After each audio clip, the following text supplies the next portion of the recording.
그 짝수해에는 미국이 무조건 선거를 하거든요. 그게 대선이 되었든 중간 선거가 되었든. 그 대신에 홀수에는 굉장히 좋습니다. 그래서 2025년은 굉장히 좋게 봅니다. 24년은 불투명하다. 우리는 미국 주식이 장기적으로 무조건 오를 거라고 생각하고 있잖아요. 근데 역사만 봐도 절대 그렇지 않습니다. 절대로 확신을 가지면 안 돼요. 사실 이제 다수가 돈을 버는 투자라는 거는 없습니다. 시장은 무조건 다수의 피눈물로 이제 그 소수를 먹여 살릴 수밖에 없거든요. 경제적 자유에는 대한민국 정도의 기회가 있으면 누구나 다 할 수 있죠. 유튜브나 도서관에 다 있습니다. 네.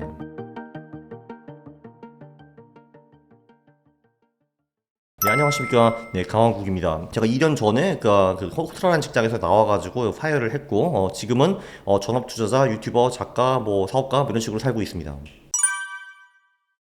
한 15번 정도 제가 전망을 한 것 같은데, 그 중에 이제 어쩌다가 한 12번, 한 80% 정도 맞춘 것 같고요. 뭐 그런 거 맞췄죠. 뭐, 2023년에는 장이 오를 확률이 매우 높다라고 했는데, 일단 이제 올랐고, 네, 그리고 11사 천국 50조. 그러니까 이제 한 4월부터 10월까지는 그러니까 4월 말부터 10월까지는 썩 좋지 않을 것이다 하는 건데, 그것도 뭐 대충 맞춘 것 같고요. 물론 이제 7월까지 장이 계속 올라가지고, 그때는 했는데, 이제 결국은 8, 9, 10월에 폭락하면서 이제 맞췄고, 그리고 이제 코인 사라 하면서 저도 사면서 계속 까고 막 보여주고 했는데, 이제 그것도 뭐 대충 그래도 얼추 이제 맞춘 것 같고요. 네, 그리고 미국 좋을 것이다. 그것도 뭐 대충 맞았고, 유일하게 틀린 거는 총선 전후로 6개월 동안에 이제 한국 주식이 보통 안 좋은 경우가 많았다 했는데, 한국 주식은 꽤 좋아 보이네요. 그래서 그거는 이제 확실히 틀렸습니다.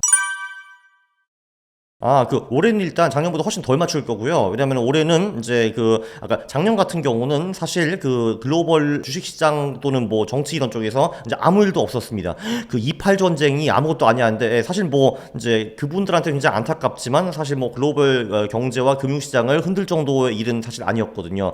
주가는커녕 유가도 건드리지 못했습니다. 중동 사태가요. 2023년에 굉장히 잠잠한 해였다. 그래서 계절성대로 잘 흘러가가지고 예측하기가 좀 쉬웠다. 근데 2024년 같은 경우는 선거가 엄청나게 많죠. 이제 한국 총선도 있고, 뭐 미국 대선도 있고, 뭐 EU라든지 영국, 일본, 뭐 인도, 파키스탄, 러시아, 우크라이나, 뭐 인도네시아, 멕시코까지 다 선거를 해가지고 76개국이 선거를 합니다. 근데 지금 한국에서 느끼고 있지만 선거 전에는 정치인들이 많이 미쳐 돌아가죠. 왜냐면 이기기 위해서 이제 수단 방법을 가리지 않고 이제 많은 일을 하는데, 이제 그게 어떤 식으로 시장에 영향을 미칠지 그거를 예측하기가 굉장히 어렵기 때문에 2024년에는 제 전망이 많이 틀릴 겁니다.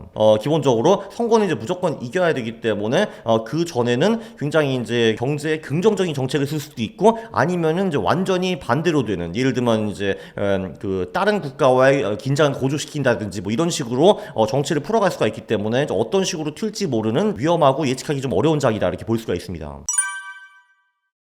한국 얘기를 해보면은 일단 미국도 그렇고 한국도 그렇고 1월 수익이 전체 해 수익을 좌지우지하는 경우가 많습니다. 한마디로 1월이 수익이 좋으면은 전체 해 수익이 보통 좋고, 1월 해 수익이 안 좋으면은 전체 해가 안 좋다 이렇게 볼 수가 있는데요. 여기 이제 제가 미국 요거 띄워놨는데, 미국 같은 경우도요. 1950년부터 1월이 수익이 좋았는데 그 해의 수익률이 안 좋은 경우는 딱 3번밖에 없었습니다. 이제 44번 사례 중에서 딱 3번만, 여기 보면은 2018년, 2001년, 1966년 요때만 이제 주가가 하락을 했고요. 나머지 해에는 주가가 상당히 좋았거나 아니면 최소한 크게 떨어지진 않았다라는 거를 이제 볼 수 있습니다. 그래서 1월이 좋으면은 그 해 수익이 날 확률이 85% 이상으로 훅 올라가요, 미국이. 그래서 미국장은 좋게 보고요. 마찬가지인데 한국도 1월에 수익이 나면은 그 전체의 수익이 날 확률이 80% 이상으로 올라가는데, 안타깝게도 1월에 한국이 손실을 봤습니다. 잘 아시겠지만요. 네, 그래서 21번 그런 일이 있었어요. 1월에 이제 손실이 난 경우, 그 중에 10번은 손실이 났고, 그 2번은 1% 미만 수익이 났고, 딱 9번만 수익이 났어요. 그래서 한마디로 이제 1월이 안 좋으면은 그 전체의 수익이 날 확률이 50% 언저리로 떨어진다라는 거를 볼 수가 있습니다. 기본적으로 한국이 안 좋다라고 볼 수가 있는데, 참고로 이제 코스닥도 마찬가지입니다. 1월을 말아먹으면은 그 전체가 안 좋다라는 거는 코스닥도 비슷하고요. 2024년이 짝수해거든요. 이제 짝수에는 코스피와 코스닥의 수익이 보통 굉장히 안 좋습니다. 예, 저도 그 이유를 생각을 해봤는데, 짝수해에는 미국이 무조건 선거를 하거든요. 그게 대선이 되었든 중간 선거가 되었든. 네, 그래서 짝수에는 보통 한국 시장도 수익이 되게 안 좋은 편이고요. 그 대신에 홀수에는 굉장히 좋습니다. 예, 한번 생각을 해보세요.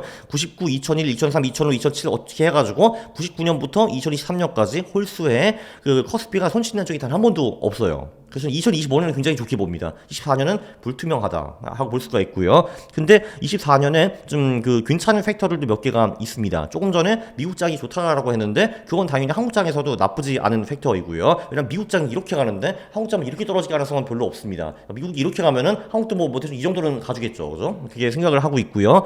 그리고 이제 금리 인하기가 옵니다. 그게 3월에 올지 5월에 올지 6월에 올지는 잘 모르겠는데 어쨌든 온다는 건 확실하니까 그거는 한국 시장에 분명히 도움이 될 거고요. 네, 그리고 저는 사실 11, 4, 50의 신봉자입니다. 11월, 4월은 좋고 5월, 10월은 안 좋다. 근데 올해 같은 경우는 공교롭게 4월에 또 총선이 있거든요. 근데 지금 총선에서 이기기 위해서 여당이 그 주주 프렌들리한 정책들을 계속 내놓고 있습니다. 그게 한 4년 전까지만 해도 주주의 수가 500만 명, 600만 명 정도밖에 안 됐거든요. 그래서 크게 정치권에서 신경 쓸 세력이 아니었는데 지금은 1,400만 원 이상으로 넘어왔거든요. 그리고 사실 뭐 이제 솔직히 말해서 40대, 50대는 보통 이쪽을 뽑고 60대, 70대는 저쪽을 뽑는데 20, 30대는 잘 모르잖아요, 정책에 대해서. 그래서 이제 나한테 잘해주는 놈 뽑겠다라는 건데 근데 공교롭게도 20, 30대들이 주식과 코인을 많이 합니다. 부동산에 돈이 없거든요, 이 사람들이. 그래서 이 사람들을 잡기 위해서라도 주주 프렌드리한 정책을 많이 내는 것 같아요. 지난번에 공매도 금지했지. 그 다음에 일본을 따라가지고 그 저PBR 주식 고PBR로 만들자 뭐 이런 거 있었지. 네, 그리고 뭐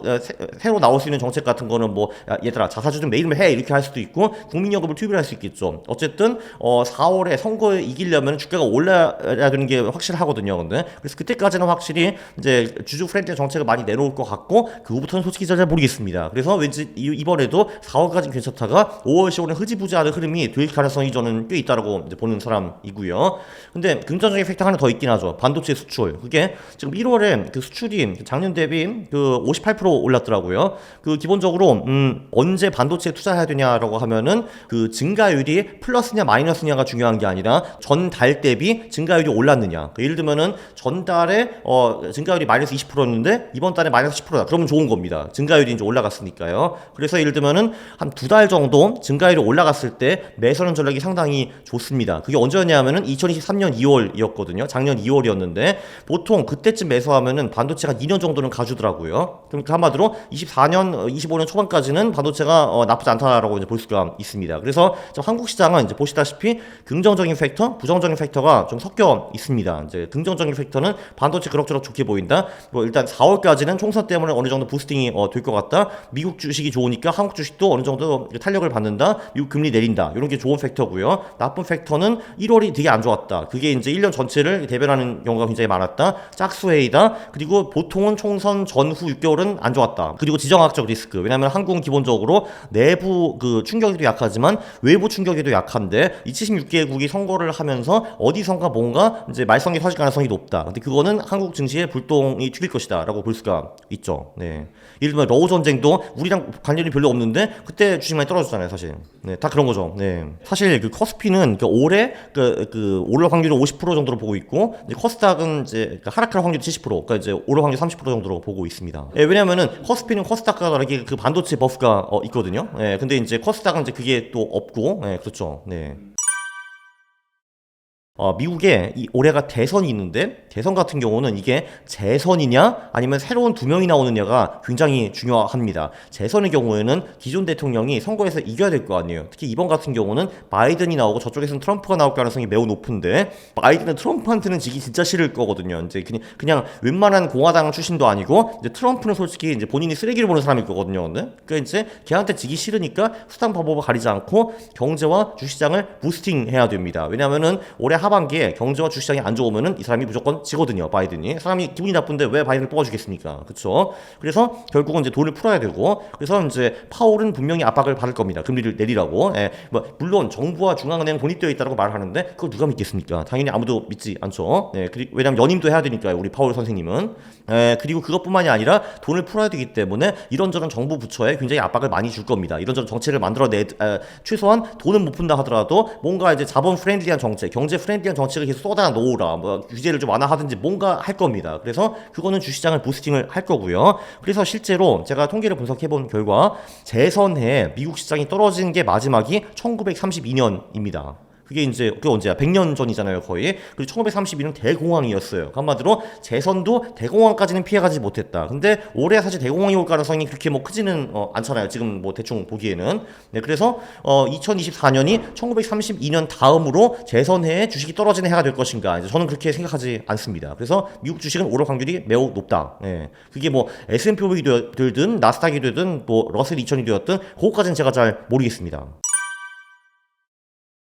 조금 전에도 말씀드렸지만 이제 금리가 이제 분명히 인하할 거거든요. 이제 뭐 5%대까지 올라왔으니까. 그리고 지금 인플레이션은 뭐 대충 어느 정도 잡힌 것처럼 보이고 게다가 대선까지 있으니까 금리를 분명히 내릴 겁니다. 기본적으로 미국 역사를 보면은 대통령 1, 2년 차에 금리가 많이 올라가고 3, 4년 차에 떨어진 경우가 많았는데 그건 이번 사이클도 똑같았습니다. 이번 사이클도 22년부터 본격적으로 이제 금리를 올렸죠. 2년 차에. 왜냐면은 대통령은 뭔가 껄끄럽고 어려운 일을 1, 2년 차에 해치우려고 합니다. 왜냐면 그래야지 3, 4년 차에 본인이 다시 경제를 풀어주면서 이게 올라가면서 본인이 재선될 확률이 높기 때문이죠. 그냥 정치 공식이라고 보시면 될 것 같은데 이번에도 예외가 아닌 것 같습니다. 그래서 금리 내려주는 거는 사실 그 주식에도 이제 도움이 굉장히 많이 되겠지만 채권에도 도움이 많이 될 겁니다. 미국 채권. 그것도 한번 분석을 해봤는데 이제 채권이라는 게 사실 네 가지 구간으로 나눌 수가 있습니다. 이게 그 금리 인하 후에 동결기가 있고 그다음에 금리 상승기가 있고 그리고 금리 상승 후 동결기가 있고 그리고 금리 인하기가 있는 거잖아요. 지금은 우리는 상승 후 동결기라고 볼 수가 있습니다. 작년 7월까지는 금리를 올려가지고 이제 5.5%까지가 올려 있고 그 후에 지금 동결 상태잖아요. 그리고 이제 올해 뭐 5월인가 그때 내릴 가능성을 시사한 거죠. 네, 그렇게 볼 수 있는데 기본적으로 미국 국채 같은 경우는 그 상승 후 동결기 그리고 인하기의 수익률이 우리가 생각하는 것보다 훨씬 더 높습니다. 그래서 이제 상승 후 동결기 같은 경우는 연봉리 수익이 10% 정도 나오고요. 그리고 인하기에는 자그마치 연봉리 수익이 29%입니다. 물론 인하기가 길지는 않습니다. 내릴 때 보통 이제 반년 1년에 빠바방 내리고 이제 끝나는 경우가 많기 때문에 근데 그 빠바방 내리는 그 구간에 미국 국채가 보통 많이 올라가지고 연봉리 수익이 29% 상당히 높은 겁니다. 그거는 채권이 오를 확률이 좀 더 높다고 보기는 하는데 주식이 오를 확률도 매우 높기 때문에 둘 다 좋게 보고 있습니다. 그리고 이제 개별주를 잘 하시는 분들은 그 흐름에 들어가가지고 그 개별주를 좀 더 잘 하실 경우에는 그 미국 주식이 오르는 그 지수의 흐름보다 더 많이 벌 수도 있겠죠. 근데 채권 같은 경우는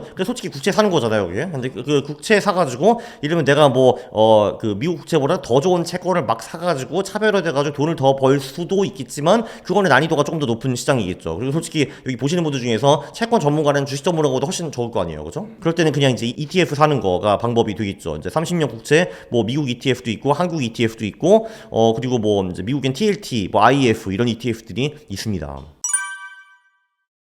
당연하죠. 예, 그거는 당연한데 그럴 시나리오는 이제 별로 그리기 어렵다라는 거죠. 왜냐면은 바이든은 이겨야 됩니다, 이번에. 예. 그리고 이 대통령이 할 수 있는 게 은근히 많거든요. 이제 경제와 주식을 부스팅하기 위해서 할 겁니다. 네. 아니요, 보통은 그 채권이 오를 확률이 가장 높고요. 그 인하기에는 실제로 주식 같은 경우는 인하기에 떨어진 경우가 사실 더 많았습니다. 예. 근데 물론 그거는 그 인하한 이유가 경제가 너무 안 좋아서 살리기 위해서. 그러니까 뭐 2008년이라든지 2020년이라든지 뭐 그럴 때요. 근데 물론 2024년은 캐릭터가 좀 다릅니다. 왜냐면 이거는 인플레이션이 잡혔다 하기 때문에 이제 금리를 내려주는 거기 때문에 그 전과는 좀 다른 캐릭터라고 볼 수가 있습니다. 그리고 이제 그 재선과 맞물려 가지고 24년은 미국 주식이 뭐 사실 좋을 가능성이 매우 높죠. 네.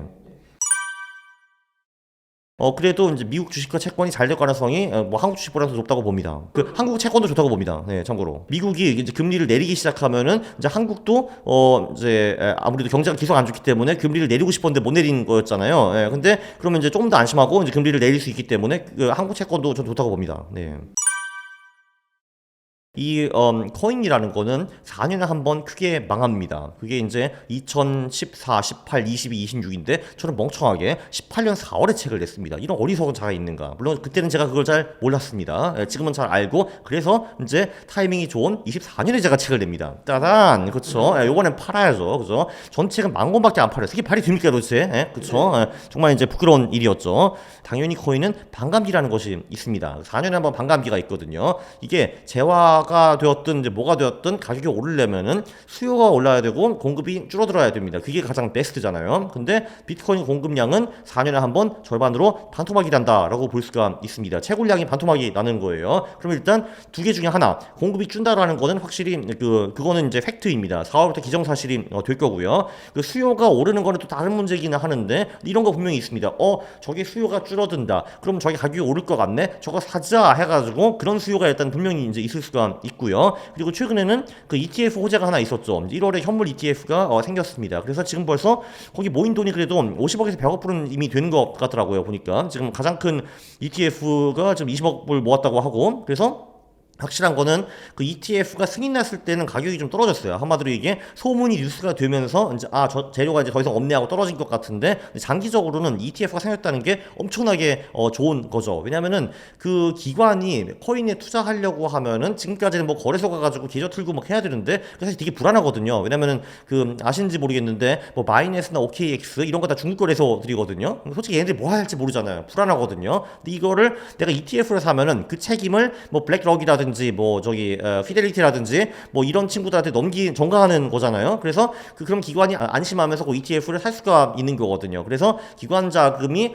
코인에 들어오기가 훨씬 더 좋아진 거죠. 그리고 이 기관들이 굴린 돈이 한 수십조 달러 정도 되는데, 예를 들어 그 중에 1% 정도만 비트코인이 온다라고 상상을 해볼 수는 있는 거잖아요. 1%가 뭐 그게 대단히 큰 건 아니기 때문에 그래도 몇천억 불이 될 수 있다라는 겁니다. 그래서 수요 면에서도 호재가 분명히 있고, 장기 호재가 하나 있고, 그리고 그 공급이 줄어든다라는 게 또 그 공급 호재이기 때문에 코인이 일단 좋아 보이고요. 그래서 이제 그 보면은 요게 1차 반감기 전후에 코인이 움직인 흐름입니다. 1년 전부터 7배 정도 올랐고, 반감기 후 1년 동안에도 한 100배 정도 이제 올랐고요. 2차 반감기 2016년, 그 반감기 전 10에서 11개월 동안에 3배, 그리고 반감기 후 17개월 동안에 한 30배 정도 이제 올랐고요. 이제 그 3차 같은 경우는 반감기 한 16개월 전부터 한 3배 정도 올랐고, 그 후에는 18개월 정도 9배 정도 이제 올랐습니다. 그리고 지금 우리가 4차 반감기 앞에 있는데 지금도 한 3배 정도 이제 올라 있죠.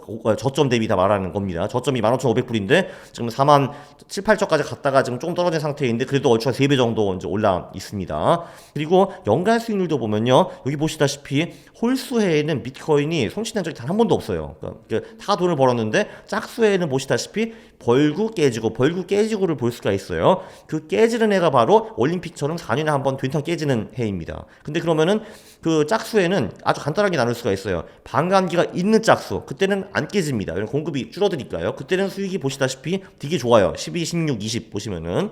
근데 반감기가 없는 짝수, 그러니까 한마디로 반감기 약발이 보통 한 12에서 18개월 정도 가거든요. 그럼 이제 고점을 찍고 그 후부터는 어마어마하게 떨어지기 시작하는데, 그게 바로 반감기 2년 후라고 볼 수가 있죠. 14, 18, 22 이때를 볼 수가 있습니다. 보시다시피 14년에 마이너스 60, 18년에 마이너스 73, 그리고 22년에는 마이너스 64% 떨어진 거를 볼 수가 있습니다. 다행히도 올해는 반감기 해이고, 그 대폭락장은 그 2025년 하반기부터 26년이 될 가능성이 높다라는 거죠. 지금은 아니다라는 거. 보통은 반감기 후 12에서 18개월까지는 그 장이 계속 올랐고, 이제 고점을 그때쯤 찍었으니까요. 그럼 12개월 후면은 25년 4월이고 18개월 후면은 25년 10월이잖아요. 또 보면은 월별 수익을 보면은 최근에는 그 코인도 11월 4 천국 50 지옥을 좀 따라가게 하는 경우가 많습니다. 한마디로 11월 4월 쪽이 대체로 수익이 좋고 5월 10월은 좀 안 좋거든요. 그래서 일단 25년 4월까지는 별 이제 걱정 없이 투자를 할 수가 있고, 그때부터는 나갈 타이밍을 좀 찾아야 됩니다. 예, 물론 이제 22년 말에 사는 게 제일 좋았겠지만 그 저점에 살 수 있는 사람은 사실상 없잖아요. 예, 그래서 그 제가 만든 룰은 그냥 저점 대비 2배 정도 올랐을 때 사는 게 꽤 안전하다. 왜냐면은 그러면 이제 어느 정도 다시 대세 상승장이 성립되었다라고 볼 수가 있거든요. 그게 이제 작년 7월 한 3만 1,000불 정도였습니다. 물론 그 후에도 좀 오르긴 해서 좀 아깝기는 하지만 일단 확실한 거는 지금은 고점일 가능성은 별로 없다라는 거죠. 요거는 이제 완전히 뇌피셜이기는 합니다. 그리고 이제 가격 예측해서 맞춘 사람은 사실 거의 없다라는 거 말씀드리고, 제가 지금 하는 말도 맞출 확률은 제가 보기에는 20% 정도라고 저는 보고 있어요. 근데 이제 제가 이제 분석한 바로는 뭐 이런 거 있습니다. 이제 그 반감기 후에 상승폭이 어느 정도인가를 한번 봤어요. 1차 후에는 90배, 2차 후에는 30배, 3차 후에는 한 8배 정도였거든요. 보면은 반감기 후에 상승하는 폭이 점점 더 줄어들고 있다라는 거를 이제 볼 수가 있습니다. 그럼 그럴 수밖에 없는 게 그 반감기 반감기가 가격에 미친 영향이 점점 더 줄어들어요. 왜냐면 처음에는 비트코인이 처음 생겼을 때는 이게 10분에 50개의 비트코인이 새로 발행이 그러니까 채굴이 되었거든요. 근데 그게 25개, 12.5개, 그리고 이제 6.25개까지 떨어졌고 이번에 3.125개로 떨어지거든요. 근데 이미 지금 발행된 코인이 거의 2천만 개예요. 그래서 2천만 개에서 지금 이게 6개나 얻은 게 3개로 줄었네. 이제 뭔가 이게 엄청 크게 보이지는 않잖아요. 그죠? 예. 그래서 보면은 반감기가 가격에 미친 영향이 점점 더 줄어들 수밖에 없다라는 건 인정할 수밖에 없어요. 그래도 보면은 90배, 30배, 8배니까 다음에는 대충 한 3배 정도가 아닐까라는 게 제 생각이었어요. 그래서 대충 계산해 보니까 뭐 12만 불 정도가 아닐까라고 볼 수가 있고, 네, 그리고 이제 고점이 이제 어느 정도 이제 올라가는가. 예를 들면 이제 1차 전 반감기 고점이 30불이었대요. 그리고 1차 후에 1200불까지 40배 정도 올라갔어요. 그리고 2차 반감기 후에 얘가 2만 불까지 갔어요. 또 여기서 한 15배 정도 올랐고, 3차 반감기 후에 한 7만 불. 여기서 또 한 3배 이상 올랐다라고 볼 수가 있거든요. 그래서 이걸 이제 대충 다 이제 평균을 내보니까 이것도 뭐 그래도 뭐 대충 한 뭐 11만 뭐 6천 뭐 12만 이 정도 가지 않을까라는 게 제 결론이었습니다. 그래서 이번 고점은 11에서 12만 불 정도가 아닐까라는 게 제 뇌피셜이었고요. 근데 이게 사실 여기는 변수가 너무 많아요. 이러면 끝 무렵에 투기가 넘어갔다 많이 붙어요. 근데 그럼 뭐 20만 불, 30만 불 갈 수도 있겠죠, 당연히. 그럴 가능성은 저는 크지 않다고 보지만 당연히 있고요. 또는 이제 25년에 얘가 막 진짜 10만 불 가려고 하는데 그때 뭔가 찬물이 끼얹혀져요. 예를 들면 어디선가 전쟁이 터진다든지 아니면 이상한 매크로 사태가 발생한다든지 아니면 코인 세계에서 뭐 진짜 뭐 아주 우리가 지금 생각하기 어려운 뭐 테더가 망가진다든지 아니면 어떤 거래소가 망하고 잠적한다든지 뭐 횡령 뭐 이런 거 있잖아요. 그러면 이제 그때까지 못 가고 고점에 못 도달하고 다시 쭉 내려갈 수도 있습니다. 당연히. 그래서 저는 제가 맞을 확률은 20% 정도로 봅니다. 당연히 그것도 가능합니다. 예. 근데 저는 사실 비트코인이 내년 4월, 10월까지 오를 확률은 80% 정도로 보는데 이제 제가 말한 그 12만 불이 정말 고점이다라는 거에 대해서는 20% 확신밖에 없다라는 거죠. 그러면은 왜 오를 확률이 80%밖에 안 되느냐? 바로 뭐 그런 이슈들 때문이에요. 그러니까 이제 ETF 때문에 금융기관이 어떻게 할지도 모르는 거고 내년에 무슨 일이 터질지 우리는 알 수가 없는 거거든요. 근데 이 블랙스원이라는 거는 다 우리가 예측 못하는 어디서 터집니다. 네. 꼭 그런 사람도 있더라고. 2008년에 리만 터졌을 때 난 그거 다 봤어 하는데 야, 이 병신아, 그거 2007년에 말해줘야지. 2009년에 와서 그거 말하면 어떡해? 라고 생각을 하는 거죠.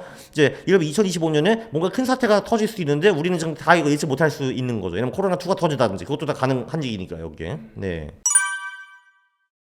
그건 제가 분석을 사실 이제 안 해봤는데 금리라는 거는 모든 자산에 영향을 사실 미치는 거잖아요. 기회비용을 체결해 주는 거기 때문에. 그래서 금리가 떨어져가지고 비트코인 나쁠 건 없다고 봅니다. 당연히. 일단 돈이 많이 풀리는 건 확실하니까요. 금리가 낮아지면은. 요즘 그런 거 진짜 많이 들리고 한국 같은 경우도 금리가 너무 높아가지고 일단 부동산 투자도 이제 많이 멈춰졌고, 그리고 이제 스타트업 투자 같은 경우도 이제 이제 자금 조달이 어려우니까 이제 많이 홀드하고 있다. 한마디로 이 금리라는 거는 모든 자산에 다 영향을 미치거든요. 비트코인이 예외가 될 수는 없습니다.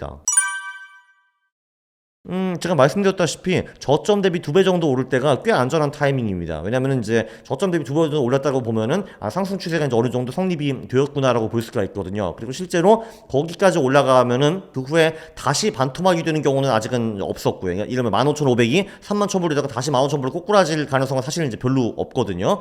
물론 거기서 조정을 받기도 했습니다. 이번 같은 경우에도요. 거기서 한 25,000까지는 조정을 받은 것 같은데 이게 이제 훅 떨어지는 경우는 이제 별로 없었어요. 네, 그래서 거기에 사실 굉장히 안전한 타이밍이라고 볼 수가 있는데, 물론 지금은 그게 31,000불이었으니까 40% 정도 오른 것 같은데 지금도 꽤 괜찮은 타이밍입니다. 보통 반감기 전 또는 바로 직후에 조정장이 오는 경우가 꽤 많았거든요. 근데 그게 아마 이번 1월 조정장이 아닐까 싶습니다. 네, 그래서 뭐 지금 나쁘지 않은 것 같아요, 타이밍이. 25년 4월부터는 무조건 생각을 해야 되고요. 가장 심플한 방법은 제가 보기에는 첫 번째 비트코인이 120일 이동평균선 이탈할 경우 아래로 그때 파는 거는 꽤 괜찮은 것 같고요. 또는 두 번째는 그냥 고점 대비 25% 떨어졌을 때. 왜냐면은 제가 분석을 해보니까 상승장 내에서도 조정장이 자주 오는데 그 폭이 보통 한 20에서 25% 정도였어요. 그래서 25% 정도 더 떨어지면은 이건 더 이상 조정장이 아니고 하락장이 시작됐구나라고 간주하는 것이 좀 나쁘지 않다고 봅니다. 아무래도 미국 채권이 상승 확률은 제일 높고요. 예, 제일 높은데, 여기서 근데 우리가 5배, 10배를 벌면서 부귀영화를 누리기는 좀 어려울 겁니다. 그렇게 하시면 이제 채권 선물을 좀 하셔야겠죠. 이제 리스크 관리 잘해야 될 거고요. 왜냐면 이게 채권이 오른다 해도, 이름이 내가 선물을 한다 그러면은 일시적으로 하락할 때 제가 다 날릴 수가 있거든요. 그런 거 좀 조심해야 되고, 그다음에 이제 두 번째로 확률 높은 건 미국 주식이 되겠죠. 이제 우리 바이든 형님이 많이 애써 주실 테니까요. 세 번째가 이제 코인인데, 근데 기대 수익률은 코인이 제일 높죠, 아무래도. 왜냐면은 코인의 변동성은 주식의 서너 배니까요. 코인이 100% 오르는 거랑 그 주식이 20-30% 오르는 거랑 비슷하다고 보시면 되거든요, 사실.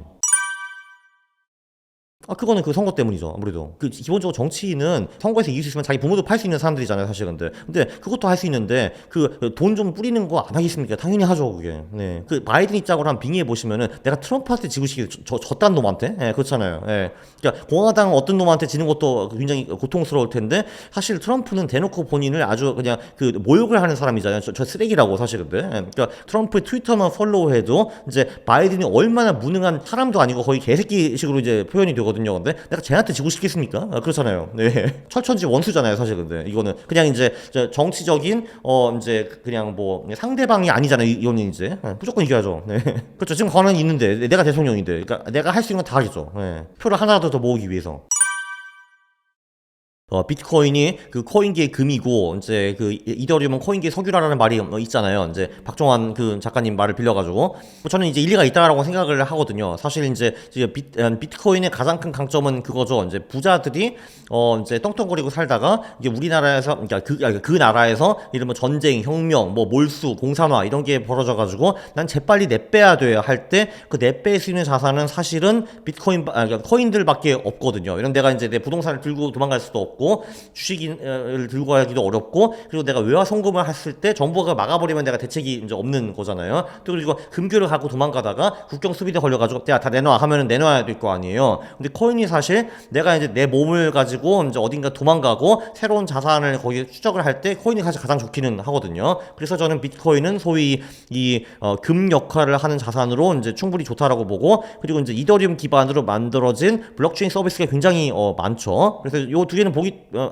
좋게 보기 때문에 그 둘 다 동반 투자를 하고 있고요. 예, 근데 저는 대부분 알트코인은 별로 이제 안 좋게 봅니다. 특히 장기적으로는. 왜냐면은 그 사실 실제로 이 코인 재단들이 돈을 버는 경우가 거의 없어요. 그러니까 이더리움은 조금 전에 말씀드렸죠. 거긴 돈을 벌어요. 왜냐면은 이제 그 이더리움 기반 이제 서비스를 만드는 이제 블록체인 그 이제 기업들이 많기 때문에 걔네들이 이더리움의 수수료를 지불을 하고 있거든요. 그 예를 들면은 BNB도 돈을 법니다. 왜냐면 바이낸스라는 거래소에서 엄청 돈을 많이 벌죠. 이제 그러니까 거래 수수료 이런 걸로. 그리고 그거 가지고 BNB를 일부 소각을 시킵니다. 그래서 그 실제로 BNB는 점점 수가 줄어드는 코인이 맞고요. 근데 이제 그 조금 전에 말씀드린 비트코인, 이더리움, BNB 말고 다른 코인들은 장기적으로 미래가 있는지 저는 솔직히 잘 모르겠습니다. 왜냐면은 양심 없는 재단들도 되게 많아요. 한마디로 뭐 그렇다기 말은 하죠. 우리가 이제 이렇게 코인을 팔아가지고 이 돈 가지고 뭔가를 하겠다라고 말을 하는데, 그게 실제로 돈이 된 케이스는 많이 이제 없고요. 이제 그거보다는 지금 상승장이네. 아싸 기회다. 우리 코인을 좀 더 발행해가지고 팔자. 그럼 어떤 바보 같은 놈들이 사주겠지 하면은 재단은 돈을 많이 벌겠죠. 그 코인을 팔아가지고. 근데 결국 보면은 코인의 수는 엄청 늘어났어요. 그래서 이제 인플레이션 코인이 되는 거죠. 그래서 이제 이런 코인들을 장기적으로 가지고 있으면은 내가 5년, 10년, 20년을 가지고 있든 돈은 당연히 못 벌겠죠. 왜냐면 코인 수가 계속 늘어나니까. 한마디로 중앙은행이 돈을 찍어내는 거가 똑같다라고 보시면 될 것 같습니다. 그 코인 재단은 솔직히 내가 부자가 되는 게 중요한 거잖아요. 그러니까 지금 상승장이다, 기회다, 코인을 많이 찍어서 풀자. 그럼 바보 같은 놈들이 사주겠지. 그럼 우리 돈 번다. 이거잖아요. 네. 그럼 물론 그 돈을 가지고 뭔가 어마어마한 프로젝트를 일으켜가지고 실제로 이제 돈이 버는 기업이 되면은 모르겠지만 이제 그럴 가능성이 별로 없다라는 거죠. 네. 근데 이게 기본적으로 조금 전에 다 장기 투자를 말씀드린 거예요. 그러니까 한마디로 내가 가진 이 알트코인이 갈 것 같아. 10년 보유하자. 이런 거 하지 말자라는 거죠. 근데 그러니까 저는 장기적으로 갈 수 있는 가능성이 있는 거는 비트코인, 이더리움, BNB라고 보고, 물론 걔네들도 장기적으로 우상향할지는 제가 잘 모르겠어요. 그건 확신할 수는 없는데, 근데 얘네들은 그래도 가능성이라도 있다. 그리고 물론 그 수만 개 알트코인 중에서 당연히 양심도 있고 돈도 실제로 벌고, 그리고 이제 코인을 소각해가지고 코인 수를 유지할 수 있는 그런 코인들이 당연히 있기는 있을 겁니다. 근데 그거는 한번 좀 찾아보세요. 그러니까, 저는 지금은 세 개밖에 모르고 분명히 딴 애들이 있을 텐데 그건 직접 좀 찾아보셔야 될 겁니다. 단기 투자는 완전히 다릅니다. 왜냐면은 이 코인이 장기적으로 망한다고 해서 단기적으로 내가 몇 주에 몇백 프로 벌 수 있으면 그거는 충분히 내가 먹을 만한 거잖아요, 사실. 그래서 코인 같은 경우는 추세가 굉장히 강한 시장입니다.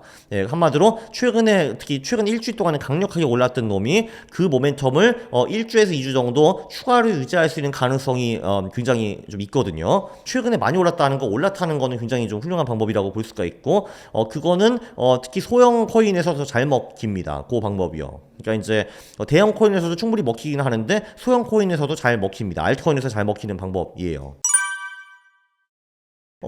그쵸. 근데 알트코인은 보통은 이제 비트코인 반감기 6개월 후부터 날아가는 경우가 좀 굉장히 많았습니다. 지금까지는. 그게 이제 올해 10월이 되겠네요.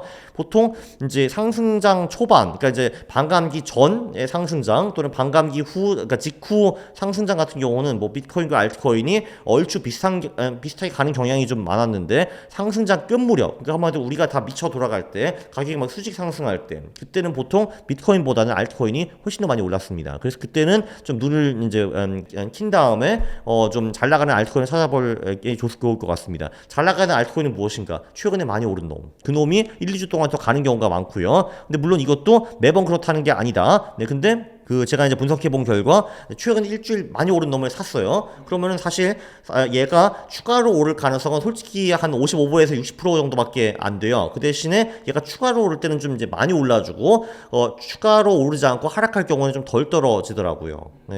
그러니까 이거가 굉장히 중요한 거예요. 승률은 55에서 60%밖에 안 된다. 그 대신에 이걸 유식한 말로 손익비가 높다고 합니다. 그러니까 이제 오를 확률은 55에서 60%인데 오를 때는 이만큼 먹고 깨질 때는 이만큼 깨진다라는 거죠. 그리고 제가 조금 전에 말씀드린 요 말을 이해를 못 하셨으면은 그냥 거래를 하시면은 안 됩니다. 네, 여러분 기초가 안 된 거예요. 네.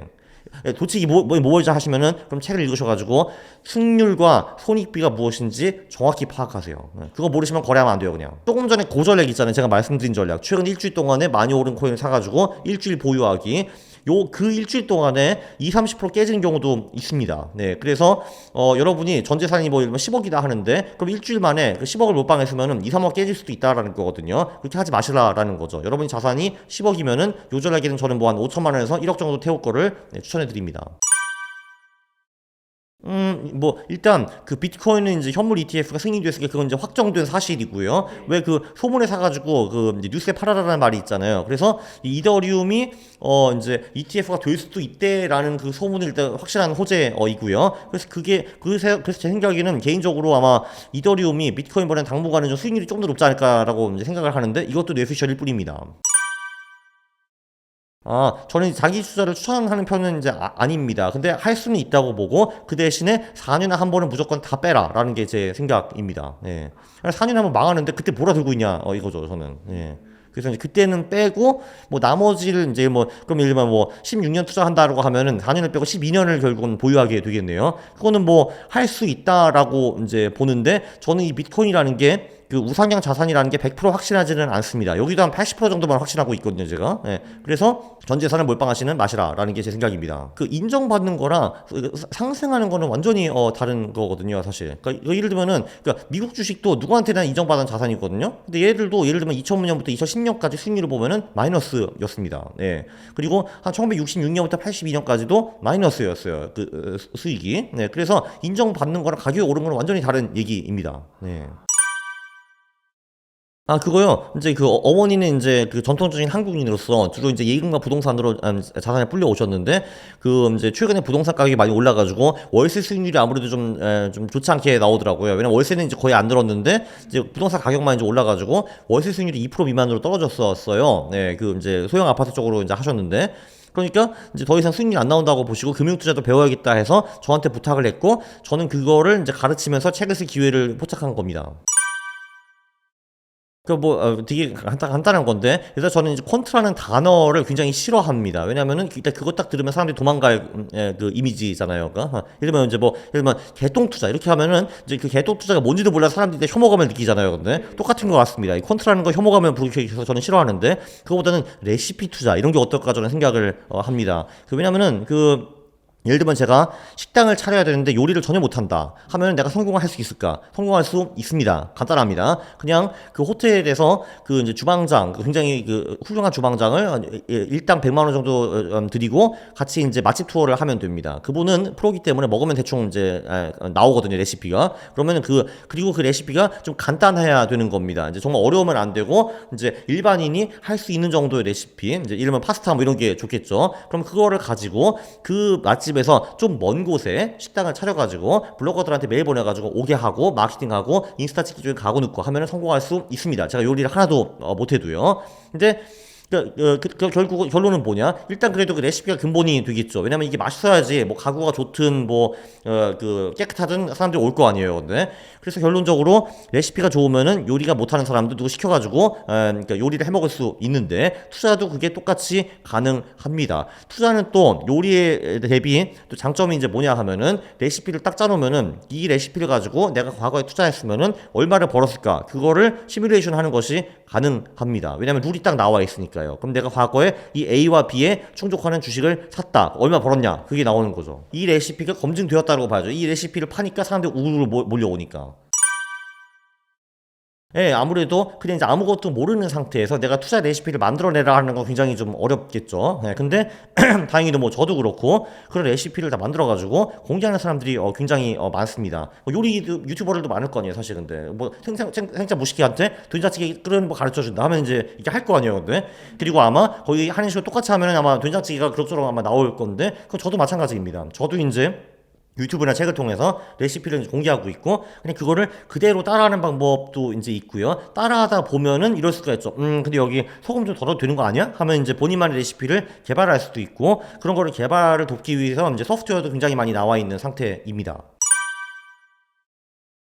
저는 이제 소위 그 우량주의 장기 투자라는 거는 정말 개소리라고 저는 생각을 하고요. 물론 이제 그런 사람이 있습니다. 이제 저도 실제로 그런 사람 만난 적이 있어요. 제가 워렌 버핏 보러 이제 오마하에 갔거든요. 이제 주주총회 갔는데 저의 앞에 서 있던 분이 독일 분이셨는데 그분이 1987년부터 지금까지 버크셔 존버를 하고 있었습니다. 그래서 150배 이상을 벌었고 그분은 돈이 생길 때마다 버크셔 그 추가 투자를 했대요. 리스펙. 그래서 엄청 부자가 되셨는데 근데 그런 분이 한 분이라면은 그냥 소위 무슨 뭐 카카오나 네이버 이딴 데 이제 장기 투자 해가지고 지금 물려 있다라는 분이 한 100명이 됩니다. 그래서 이제 우리는 그 장기 투자의 성공 스토리를 보고서 아 그래 저 길이야라고 생각을 하는데 저거에서 안 된 사람이 훨씬 더 많다라는 거를 알아야 됩니다. 그리고 그 사람들은 유튜브에 안 나오거든요. 내가 이렇게 할 수 없잖아요. 그러니까 아 내가 예를 들면은 뭐 노키아 장기 투자해가지고 20년 해봤는데 마이너스 85%야 이런 거 우리가 할 수가 없는 거잖아요, 사실. 그래서 그거는 사실 엄청 허상이라고 저는 봅니다. 그 우량주 장기 투자. 왜냐면은 오케이, 네가 그 20년 후에 잘 나갈 그 우량주를 알아볼 안목이 있느냐? 99.99%는 없습니다. 네. 그 재밌는 게 뭐냐면은 그러니까 2000년에 그 시가총액 가장 컸던 10대 기업 제가 한번 보여드릴게요. 2000년에 보면요. 여기 이제 톱10 그 기업들을 보면은 우리가 잘 아는 MS는 있어요. 근데 MS는 오케이 인정했으면은 근데 보면은 2위가 제너럴 일렉트릭 GE라는 회사거든요. 그 회사 25년 동안에 수익률이 마이너스입니다. 예, 그리고 3위는 NTT 도코모네요. 한마디로 이제 일본 이제 그 통신 회사인데 여기도 제가 장담하는데 수익이 별로 이제 안 좋을 거고요. 그리고 여기 보면은 이제 그 노키아 여기 지금 거의 망했잖아요. 마이크로소프트는 거의 망하다시피 팔려 나갔잖아요. 그리고 보면은 뭐 시스코 같은 경우도 굉장히 훌륭한 회사이긴 한데 2000년에 하도 고평가되어 가지고 20몇 년 동안 돈을 못 벌고 있습니다. 그 주주들은요. 예, 그리고 보면 이제 월마트는 모르겠다. 여기는 뭐 좀 벌었을 것 같기도 하고 인텔도 그때 완전히 이제 독점 회사였잖아요. 2000년에. 근데 지금 이제 GPU 나오고 엔비디아 나오고 하면서 좀 끝물 돼가지고 그때부터 수익률이 굉장히 안 좋습니다. 25년 동안에요. 그리고 이제 도이치텔레콤 이거는 이제 제가 독일에 그때 살았거든요. 이제 그때 한마디로 독일 사람의 주식에 관심이 하나도 없었는데 도이치텔레콤이 국민주가 됐어요. 갑자기. 그러니까 도이치텔레콤은 지금 막 KT랑 비슷한 주식이거든요. 그때 근데 인터넷 깔고 브로드밴드 나오면서 대박 와 해가지고 갔는데 당연히 결말은 비참했습니다. 그래서 이 보면은 그러니까 지금 매그니피센스 7 이런 얘기 하잖아요. 근데 지금 이 2000년 1월 1일 이때 얘네들이 매그니피센스 10이었거든요. 근데 이 중에서 잘 나간 놈이 MS 하나밖에 없고 나머지 9놈은 아주 매우 그저 그렇습니다.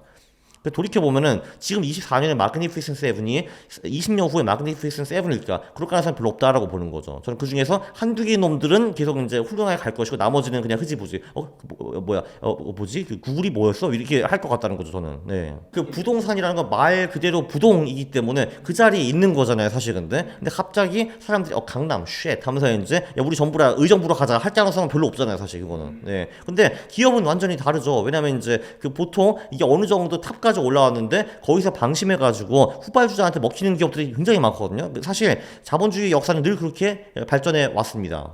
지금 보면 이 마그니피 7이 영원히 갈 것 같은데 절대 안 그런다는 거죠. 아니 노키아라는 기업도 한때는 핸드폰 시장 80% 잡고 있었던 기업이에요. 완전 거의 뭐 독점 기업이었거든요. 근데 지금 노키아 없잖아요. 그렇죠. 100만 원 되죠 뭐 사실. 근데 사실 뭐 근데 우량주도 100만 원이면 다 살 수 있으니까요. 다 몇십 불 하는 경우가 많으니까요, 그죠? 예, 몇만 원 정도니까요, 다. 예. 그러니까 사실 그거 오히려 좋은 거예요. 왜냐면 여러분이 투자를 이제 그 초보라고 하면은 그 초보자들이 하는 다가 하는 실수들 있거든요. 이제 그 실수를 그 작은 돈으로 하는 게 훨씬 좋죠. 왜냐면은 주식시장이라는 거는 실수라는 게 무조건 손실, 내 돈을 잃는 걸로 귀결이 되거든요. 근데 그거를 몇 억으로 하면은 이제 안 되죠. 예를 들면 이제 송이구 작가님이 그 이제 서울에 자가가 있는 뭐 김부장 이런 이야기 쓰셨잖아요. 거기 스토리도 보면은 이분이 이제 가장이시고 열심히 회사에서 이제 일만 하다가 이제 소위 꼰대가 되시고 이제 부장까지는 갔는데 거기서 잘렸거든요. 그래서 이제 퇴직금 받고 몇 억을 가지고 투자를 하시는데 당연히 한 번도 안 해보셨기 때문에 처음부터 사기 당해가지고 다 난립니다. 이런 얘기가 나오거든요. 자, 오케이. 사기 당하고 날리는 것까지는 다 인정인데 그 돈을 100만 원대 날려봤어야죠. 이제 몇 억으로 날리면 큰일 나는 거죠. 그럼 가족 전체가 흔들리는 건데, 그렇죠? 그래서 작은 돈으로 시작하는 거 굉장히 좋은 거고 무조건 작은 돈으로 시작을 해야 되는 거고 그걸로 처음에 좀 말아먹는 것도 굉장히 괜찮습니다. 그러면 큰 돈을 안 말아먹을 거니까. 제가 요 프로그램 보여드릴게요. 참고로 저는 여기 이제 주주로 있습니다. 네. 이제 이런 식으로 소프트웨어가 생겼거든요. 그러니까 이제, 사실 아주 심플하게 요것만 아셔도 될 것 같아요. 그냥 소형주 중에서 그 최근 분기에 성장이 가장 높았던 기업 그냥 따라 사기. 네. 그리고 그 다음 분기에 교체하기. 이것만 아셔도 돈을 많이 벌 겁니다. 네. 그쵸. 그러니까 그러면은 퀀트 소프트웨어는 뭐를 해주는가? 이런 거를 내가 과거에 꾸준히 해서 얼마를 벌었을까? 이제 그런 거를 이제 시뮬레이션을 돌려볼 수가 있는 거예요. 한번 제가 해볼게요. 여기 보면은 이제 한국에서 투자를 한다라고 치고 요 버튼을 이제 누르면요. 그러면은 일단 우리는 소형주에만 투자하게 됩니다. 그러니까 한국에서 시가총액 하위 20% 기업에만 투자를 하게 되는 거고요. 그리고 이 중에서 이제 소형주 중에서 쓰레기 기업들이 되게 많거든요. 그래서 관리 종목이라든지 적자 종목이라든지 이런 거를 다 뺐습니다. 그리고 이제 중국 상장 기업 다 뺐고요. 이렇게 뺀 다음에 다음 페이지 넘어가가지고 자, 그러면은 성장을 보는데 PD님은 어떤 성장을 제일 중요시 여기세요? 매출액, 영업이익, 순이익? 저는 그래도 매출이 중요하지 않을까? 아, 그래요? 그러면 이제 이렇게 할 수가 있죠. 그러면은 그냥 아주 단순하게 그러니까 그 소형주에서 적자 기업 뺐고 관리 종목 뺐잖아요. 그럼 이런 기업들 중에서 매출 성장률, 그러니까 이번 분기의 매출 성장률이 전년 동기 대비 가장 많이 오른 기업들에 투자를 했다는 거 가정을 해볼게요. 그럼 20년 동안 얼마나 벌 수 있었는가? 이제 그런 거를 한번 이제 돌려볼 수가 있는 거죠. 그럼 이제 이 소프트웨어가 그걸 돌려줍니다. 한마디로 네가 최근 분기에 매출 성장률이 제일 높은 소형주만 꾸준히 20년 동안 샀어. 그리고 매 분기에 이거를 반복을 한 겁니다. 이러면 이제 2분기에 성장률이 가장 높은 소형주는 3분기랑 다를 거 아니에요. 그러면은 3분기가 되면은 그 2분기에서 가장 잘 나갔던 걔네들을 팔아버리고 3분기에 가장 성장이 높았던 기업으로 갈아타는 그 작업을 하는 거죠. 아주 간단합니다. 분기에 한번 하면 되는 거니까요. 분기 보고서가 딱 나왔다. 그러면은 저 소형주들이 매출 성장이 제일 높았네. 그럼 쟤네들 20개를 사자. 20개 종목입니다. 분산 투자를 위해서. 그러면은 조금 전에 이제 그 PD님 말씀하신 대로 이제 매출 성장이 높은 친구들을 소형주로 투자하니까 연봉이 수익이 50.5%로 나왔습니다. 50.5%. 그러면은 이것도 개념이 안 드는 경우가 그 복리 50%가 무슨 뜻이야 하실 건데 그냥 한마디로 이제 내가 100원을 투자했는데 그 다음에는 150원이 되고 150원이 또 50%가 드는 거예요. 225원이 되고 그 다음에는 계속 1.5배, 1.5배 이렇게 들어간다고 볼 수가 있어요. 그래서 20년 동안 이 전략이 꾸준히 샀으면은 우리가 총 수익이 4,784배로 나옵니다. 4,784배, 20년 만에. 엄청나죠? 예. 근데 주의해야 될 건 뭐냐? 이 전략을 썼으면요, 최대 손실이 55%, 그러니까 안 먹힐 구간에 55% 손실인 구간이 있었다라는 거를 이제 볼 수가 있고, 왜냐면 이거를 꼭 안 들으세요, 사람들이. 그러니까 이제 제가 분명히 말씀드리거든요. 여기 보면은 worst 10 drawdown. 한마디로 이 전략이 안 먹힐 때 얼마가 깨졌는가도 여기 상세하게 표시가 나와 있어요. 이제 보면은 20% 이상 손실을 겪은 구간이 10번 있었다라는 걸 볼 수 있습니다. 그러니까 2년에 한 번 20% 떨어진다라는 건데 꼭 이 말을 꼭 안 들으시고 제가 이 말을 한 100번 했거든요. 근데 맨날 그러는 거예요. 야, 네가 시킨 대로 했더니 11% 손실 났어 이 새끼야. 이렇게 하거든요. 근데 내가 말했잖아. 2년에 한 번 20% 깨진다고 이게.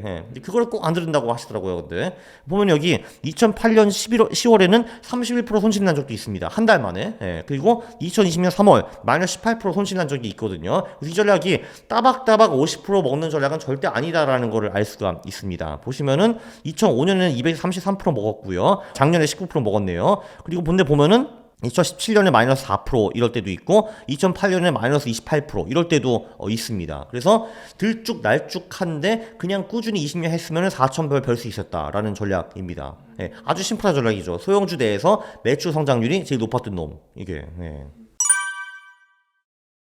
그게 사실 사람들이 소형주를 안 하는 편견이 이게 몇 개가 있어요. 일단 첫 번째, 듣보잡이다. 네, 그거는 인정합니다. 그거는 인정하는데요. 근데 우린 사실 아는 기업에 투자하기 위해 투자하는 게 아니라 돈 벌기 위해서 투자를 하는 거잖아요. 그리고 이제 두 번째는 소형주는 위험하다. 특히 한국 사람들은 IMF 트라우마가 있기 때문에 소형주는커녕 대형주도 픽픽 무너질 수 있다는 거를 알고 있습니다. 자, 그렇기 때문에 이제 우리가 맨 처음에 관리 종목과 적자 기업을 뺀 겁니다. 얘네들만 빼도 내가 망하는 소형주, 그리고 우리가 지금 소형주 투자를 10년 하는 게 아니라 3개월 단기 투자잖아요. 이 두 개만 넣어도 3개월 단기 투자에서 망할 소형주의 99% 이상은 제거할 수가 있습니다. 게다가 우리가 20개 종목에 분산 투자를 하고 있잖아요.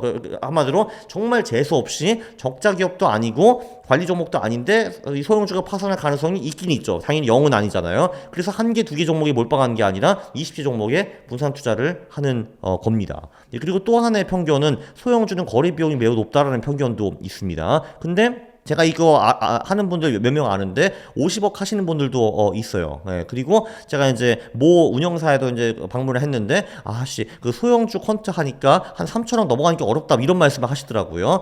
그래서 여러분의 자산이 뭐 100억대가 아닌 이상은 소형주 해도 거래 비용 문제 뭐 이제 사고 파는 게 어렵다든지 그런 거는 별로 없을 겁니다. 참고로 요 소프트웨어 같은 경우는 이 소형주의 자동 매매 알아서 이제 소프트웨어가 사고 파는 것까지 지원해 드립니다. 뭐 크게 수정하지는 않았고요. 엄마도 자산 배분을 하고 있고, 뭐 미국 주식, 한국 주식, 한국 채권, 미국 채권, 그리고 금 이렇게 하고 계시고요.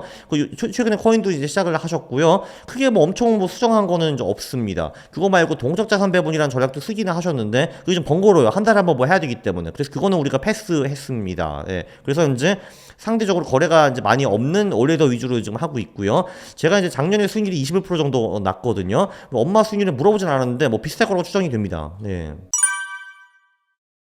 왜냐면 아주 심플한 게 주식시장이 이제 수익이 안 좋을 경우가 굉장히 많다라는 거죠. 1부인가 2부에서도 언급을 했는데 사실 우리는 미국 주식이 장기적으로 무조건 오를 거라고 생각하고 있잖아요. 근데 역사만 봐도 절대 그렇지 않습니다. 이제 그러니까 최근 100년만 봐도 한 1929년에 고점 찍고 그거 다시 회복하는데 25년 걸렸고요. 1954년까지 66년 고점도 다시 회복하는데 15년 이상 걸렸고 그리고 최근에도 2000년에 고점 찍고 한 2011년인가 12년인가 그때까지 고점 회복했습니다. 그래서 이게 미국 시장에서도 10년, 15년 동안 죽쓰는 경우가 꽤 있거든요. 저는 개인적으로 아마 미래에는 미국 주식이 안 좋을 거라고 저는 보는 사람이에요. 고평가되어 있기 때문에. 그러면은 미국 주식이 그럼 안 좋으면은 내가 미국 주식 몰빵하면은 10년, 15년 동안 고통을 받을 수 있는 거잖아요. 그렇기 때문에 필연적으로 다른 자산에도 분산 투자를 해야 되는 겁니다. 네. 이게 뭐 한국 주식이 되었든 채권이 되었든 금이 되었든 코인이 되었든 뭐 그런 거죠. 네. 부동산이 되었든. 왜냐면은 절대로 확신을 가지면 안 돼요. 사실 이제 지금은 일반 한국 같은 경우에는 미국 주식은 무조건 장기적으로 오른다라는 게 거의 이제 아예 정설로 잡혔거든요. 근데 그러니까 그게 틀릴 겁니다. 네. 절대 안 맞아요. 네. 아쉽지만 왜냐면은 다수가 돈을 버는 투자라는 거는 없습니다. 네. 시장은 무조건 다수의 피눈물로 이제 소수를 먹여 살릴 수밖에 없거든요. 그래서 절대로 미국 시장이 그러니까 10년, 20년 동안에 이렇게 우상향하는 거 한마디로 이제 우리가 상상하는 2009년부터 2021년까지 그 흐름은 오지 않습니다. 절대 안 와요. 네. 기본적으로 장기 투자를 할 때는 주식은 볼 게 딱 하나밖에 없습니다. 밸류에이션. 네. 그 밸류에이션은 퍼나 PBR 이런 거를 이제 말하는 거죠. 참고로 지금 미국은 역대 두 번째로 높습니다. 두 번째가 세 번째로 높거든요. 그리고 이미 밸류에이션이 이 정도면은 미래 10년의 수익이 어느 정도일 것이라는 모델이 다 있고 그 모델들이 꽤 정확합니다. 그래서 지금 10년 미국 투자의 장기 수익률이 2% 정도예요. 근데 그럼 있죠. 야, 일부에서도 24년에 미국 주식이 좋지 않았냐라고 했거든요. 근데 그거는 그겁니다. 한마디로 이제 단기적으로는 저 미국 주식을 좋게 보지만 장기적으로는 안 좋게 보고 있다라는 거죠. 네.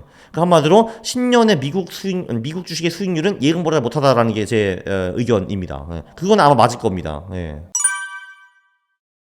있죠. 예, 근데 문제는 그 7놈 중에 어떤 놈인지 우리가 알기가 매우 어렵다라는 거죠. 왜냐하면 제가 조금 전에 이거 보여드렸죠. 그러니까 그 2000년 세계 그 시가총액 톱 10을 제가 보여드렸잖아요. 자, 그럼 이 10개 중에서 마이크로소프트만 잘 나가고 나머지 9개는 매우 그저 그랬는데 우리가 이렇게 7개 중에서 그 잘 나가는 한두 놈을 뽑을 수 있는가? 이런 게 이제 문제가 되는 거죠. 예, 어떤 근거로? 예. 왜냐면은 장이 좋으면은 모든 게 다 올라가기 때문에 예, 그쵸. 아니면은 알죠. 알기 쉽게 주가지수 ETF를 사가지고 그냥 그냥 똑같이 먹을 수 있고요. 예. 일단 그 퀀트 투자는 이제 직장인들한테 추천을 하고 싶어요. 왜냐면은 직장인들은 아무래도 투자 공부할 시간이 이제 별로 없기 때문에 좀 기계적으로 할 수 있는 방법이 좀 필요하거든요. 심플하게 이제 루틴 비슷하게 할 수 있는 거. 그래서 그 직장인한테 확실히 좀 권하고 싶고, 그리고 아무래도 그 T들이 더 잘합니다. F를 보다는요. 예. 저는 이가 F가 아니기 때문에 F를 제가 정확히 파악하지는 못하는 사람이긴 하지만 이제 뭔가 우리랑은 좀 다르더라고요. 하는 방법이. 그러니까 예. 그래서 이제 F한테는 소위 좀 이공계적이니 퀀트 투자가 덜 맞다고 저는 생각을 해요. 그래서 이제 T 직장인들 콘트로 모여라 라고 말씀드리고 싶습니다. 네. 바뀐 거요? 뭐 딱히는 없어요. 저는 이제 사실 그 늘 골격은 똑같습니다. 이제 골격은 똑같고요. 그 골격은 이제 뭐냐 하면은 여기 이제 보여드리는데, 그러니까 골격은 똑같아요. 자산 배분을 한다. 자산 배분은 늘 이제 한국, 미국 주식, 한국, 미국 채권, 그리고 금이 포함이 되어 있다라고 볼 수가 있어요. 그리고 그거 외로도 코인 쪽을 한다라고 보시면 될 것 같습니다. 그거는 크게 변하지 않고요. 네, 근데 저는 이제 11월, 4월에는 주식 시장이 보통 좋고 5월, 10월은 안 좋기 때문에 11월, 4월에는 주식 비중을 좀 높게 가져가고 5월, 10월은 좀 낮게 가져가고 있고요. 네, 그리고 이제 주식 할 때는 보통 이제 소형주 중에서도 최근에 성장을 많이 하고 그 저평가가 되어 있는 애들, 그러니까 퍼나 PBR가 낮고 이런 애들을 보통 투자를 하고 있습니다. 개별 종목이요? 합니다. 근데 이제 기계적으로 제가 이제 뽑은 소형주들에 투자를 하게 되어 있는데요. 자랑은 아니자고 자랑이 맞기는 맞는데, 이제 보면은 예를 들면은 미국에서도 소형주를 정말 기계적으로 뽑았거든요. 보시면은 여기 수익률이 뭐 490%, 120%, 187%, 210%난 친구들도 나왔었습니다. 네, 이렇게 볼 수가 있고요. 예, 그러니까 개별주라는 건 아마 뭐 엔비디아, 테슬라 이런 거를 말씀하시는 거기 있죠. 저는 한마디로 그런 거 분석하는 게 너무 귀찮습니다. 그래서 그렇게 안 하고 그냥 확률적으로 기기적으로 오를 확률이 높은 애들을 그냥 사가지고 아무 생각 안 하는 게 더 저는 편하고 좋습니다. 근데 기기적으로 오를 확률이 높은 애들은 소형주, 성장주, 가치주 이렇게 보면 될 것 같아요. 근데 그럼 성장주와 가치주가 뭔가에 대해서도 갑론을박을 할 수가 있는 거잖아요. 저는 수치로 뽑을 수 있는 것만 봅니다. 그러니까 이러면 매출 성장률, 뭐 영업이익 성장률, 순이익 성장률, 또는 뭐가 저평가되어 있는가, 이것도 갑론을박 할 수가 있는데 수치로 보고만 저는 합니다. 뭐 PBR, PSR 이런 애들. 그거를 심지어 100년이 아니라 최근 뭐 300년 동안 분석한 사람들도 있어요. 논문을 통해 가지고. 근데 결론적으로는 11월, 4월에는 주식 수익이 굉장히 높게 나오고 5월, 10월에는 보통 예금도 못 미치는 경우가 많습니다. 그러니까 5월, 10월에는 주식 수익률이 예금보다 떨어진다라는 거죠. 예, 그리고 이제 그 논문을 이제 처음 쓰신 게 이분이 꽤 전에 썼거든요. 근데 그래서 한 10몇 년 후에 다시 돌아와 있어요, 이 사람이. 내가 쓴 게 아직도 유효한가 봤거든요. 근데 정말 놀랍게도 한 1998년부터 지금까지 그 현상이 더 두드러졌어요. 그러니까 이제 그러니까 최근 20년 동안에는 이 세상 어느 나라에도 5월, 10월 수익이 11월, 4월 능가한 나라가 없습니다. 근데 뭐 여러 이론이 뭐 있기는 뭐 합니다.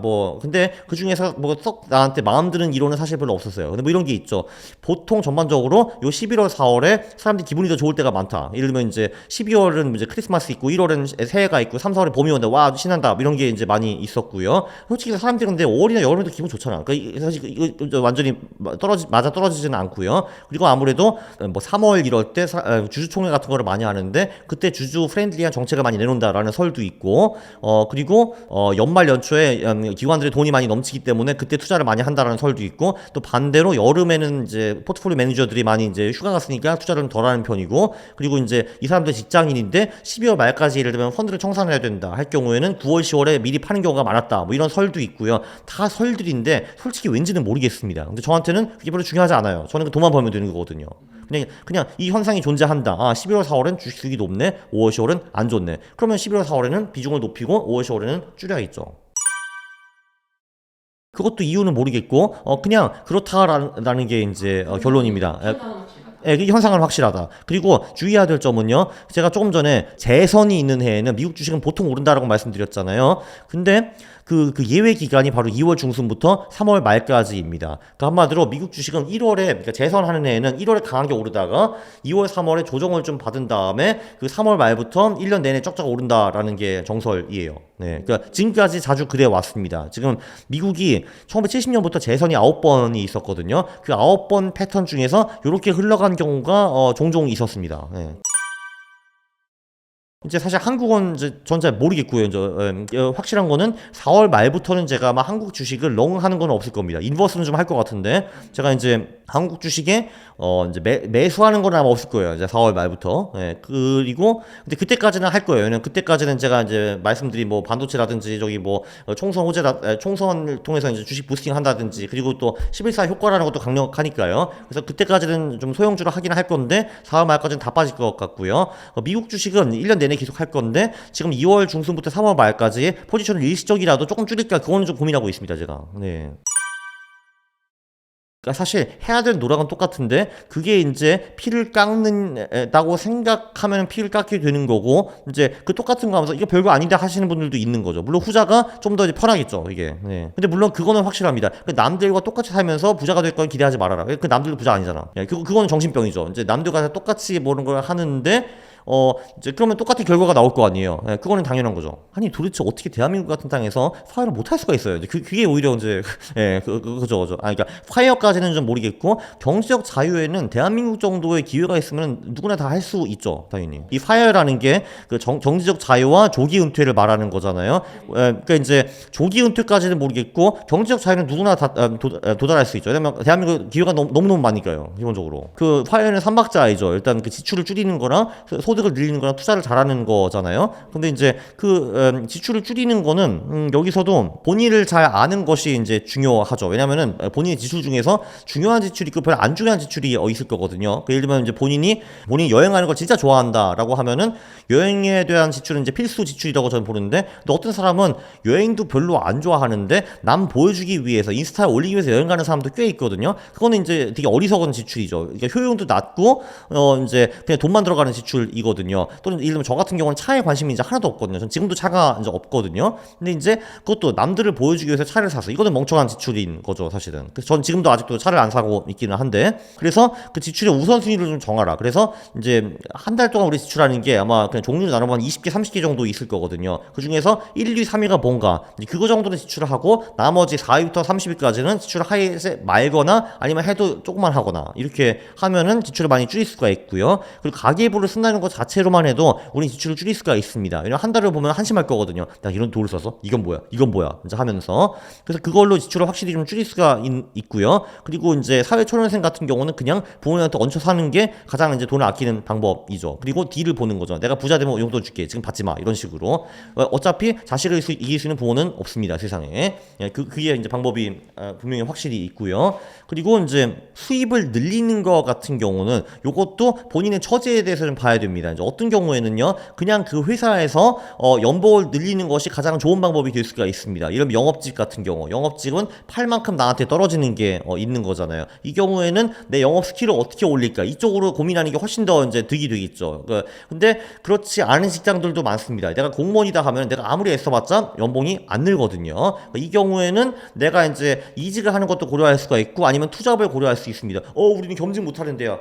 다 방법이 있어. 예. 그러니까 이것도 되게 웃기거든요. 근데 이런 사람 되게 많아요. 그러니까 게을러 빠져가지고 말하는 게 우리 회사는 겸직을 허용하지 않습니다. 야, 그거 법인 세우고 그 엄마나 아빠 법인장을 내서는 다 할 수 있거든. 예, 그거 이제 그래서 이거는 저는 그냥 게으름과 나태함을 포장하는 법이라고 봐요. 다 그 부업할 수 있고 투잡할 수 있고 다 방법이 있습니다. 들키지 않으면 돼. 예, 그 방법이 다 있고요. 당연히 동료들한테 알려주면 안 되죠. 직장 안에는 비밀이 없습니다. 그래서 어떤 사람은 연봉을 높이는 것이 좋은 방법이 될 수도 있고요. 또는 이직하면은 높일 수 있는 사람들도 있습니다. 예를 들면 내가 이제 개발자라는 수 있는 거잖아요. 근데 지금 일하는 데가 중소기업이야. 그러면은 대기업 개발자가 필요한 것이 무엇인가? 그거를 엄청 공부해가지고 대기업 가서 면접 봐서 들어가거나 외국 기업으로 가는 방법이 있겠죠. 이직하는 방법. 또는 그게 다 어려운 직종이나 직군의 경우에는 투잡 이런 거를 생각해 볼 수가 있습니다. 근데 한국은 기본적으로 온라인으로 투잡할 수 있는 게 너무 많거든요. 사실 근데 그거 하시면 됩니다. 하시면 되고요. 그리고 마지막으로 투자가 있는데 투자는 뭐 제 유튜브 채널 같은데 또는 신사임당 채널 같은 데서 와서 이제 배우면은 되는 거죠. 예, 그쵸. 그리고 요즘은 뭐 사실 가기가 어렵다 하면은 이제 그 온라인과 오프라인 강의를 병행하는 데도 진짜 많거든요. 그래서 집에 편하게 앉아가지고 위대한 사람들의 투자 강의 같은 거를 몇만 원에 그러니까 월 몇만 원에 들어볼 수 있는 방법도 있고 그것도 다 싫다 하고 하시면은 그냥 도서관에 가가지고 책을 빌려가지고 읽으시면은 됩니다. 예, 그쵸. 유튜브에도 공짜 내용이 얼마나 많아. 그러니까 한마디로 그 저는 사실 이제 돈이 별로 없을 경우에는 자기 개발에 돈 지불하는 것도 저는 반대거든요. 사실 유튜브나 도서관에 다 있습니다. 저 같은 경우에는 돈이 이제 어느 정도 있기 때문에 지불을 할 수가 있거든요. 왜냐면 지불을 하면 제가 아무래도 시간을 좀 절약을 할 수가 있거든요. 그 강의를 하면은. 근데 돈도 없으면은 어차피 당신의 이제 시간의 기회비용이 그렇게 크지가 않거든요. 그러면은 도서관 가고 유튜브 해가지고 책 봐서 직접 터득하면 됩니다. 아니 공짜잖아요. 도서관 가면은. 예. 그죠. 남산 도서관 가면요. 심지어 지금 절판된 책들 다 있어요. 거기 근데 엄청난 보석 같은 책들이 진짜 많거든요. 예. 꼭 특히 투자 같은 경우는 새 책이 뛰어나지 않는 경우가 많거든요. 고전들이 훨씬 더 훌륭한 경우가 많기 때문에 다 있습니다. 예. 그 사업은 제가 이제 처음에 좀 비추인 게 그 일단 기본적으로 그 이제 직장인과 사업가의 마인드는 완전히 180도 다르다라고 볼 수가 있습니다. 이제 그 직장인은 한마디로 그냥 쉽게 말해가지고 시키는 거 하는 사람이잖아요, 사실 근데 그러니까 물론 그 일이 쉽다는 거는 아니에요. 예, 그러나 일단 사업가는 시키는 사람이잖아요. 그 한마디로 내가 다 고민을 직접 다 해야 돼요, 뭘 할지. 그 솔직히 말해 직장인 고민할 게 없어, 그냥 시키는 거 하면 되잖아요, 그게 근데. 예, 그러니까 근데 그 이제 사장은 고민할 게 굉장히 이제 많아지죠. 왜냐하면 일단 그 시키는 사람 얘를 이제 어떻게 구워 삶을까 이거부터 고민을 해야 되고 자금은 어디서 조달해야 될 것인가부터 이제 얼마에 팔아야 될 것인가 홍보 마케팅을 어떻게 해야 될 것인가 직장인으로 고민할 거 하나도 없습니다. 근데 시키는 거 그 내 분야 그것만 하면은 되는 거거든요. 그래서 이제 최소한의 것은 제가 보기에는 내가 사업하려는 이제 그 분야에서 직접 몇 년은 굴러봐야 되는 게 맞는 것 같아요. 그리고 몇 년 굴리면서 내가 사장님이 이렇게 해야 될까 이렇게 해야 되는가 그거가 일단 전제가 돼야 된다고 저는 봅니다. 예, 근데 대부분 직장인들은 그런 준비가 전혀 안 돼 있거든요. 그래서 사업을 저는 비추합니다. 그 경우에는 그 한마디로 그 사업이 자영업의 발전 체계라고 봐야 되는 거죠. 왜냐면 자영업은 사장이 없으면 돈이 안 벌리는 거고 사업은 사장이 좀 쉬어도 돈이 벌리는 구조잖아요, 사실. 그러니까 왜냐면 이제 그 직원들이 그 자영업자의 일을 대신 해준다라고 이제 보면 되는 거니까. 근데 사실 저는 기본적으로 초창기에는 사장이 모든 일에 대해서 다 알고 있어야 된다라고 생각을 합니다. 그래야지 나중에 시켜 먹을 때도 할 수가 있는 거죠. 예. 왜냐하면 사장이 본인 사업의 디테일에서 잘 모르면은 그러면 직원이 그거 제대로 할 리가 없습니다. 직원은 절대로 대신 고민해주지 않거든요. 얘는 월급만 나오면 끝나니까. 물론 가끔 그런 직원들이 있기는 있거든요. 한번 사장 대신 고민해주는 직원들. 근데 그런 사람들 너무 유능하기 때문에 보통 직접 사업을 차리든지 아니면 더 좋은 곳에서 더 많은 연봉을 주고 데려갑니다. 네.